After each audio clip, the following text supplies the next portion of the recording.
In this video, I will guide you on how to update Google Chrome on PC or laptop.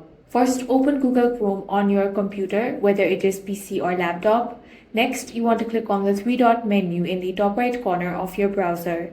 From these options, select Settings. Now, on the left-hand sidebar, you're going to find different options. Select the one that says About Chrome. As soon as you open the About Chrome page, Chrome will automatically check for updates. If an update is available, it will begin downloading and installing automatically. Wait for the update to finish. This may take a few moments depending on your internet connection.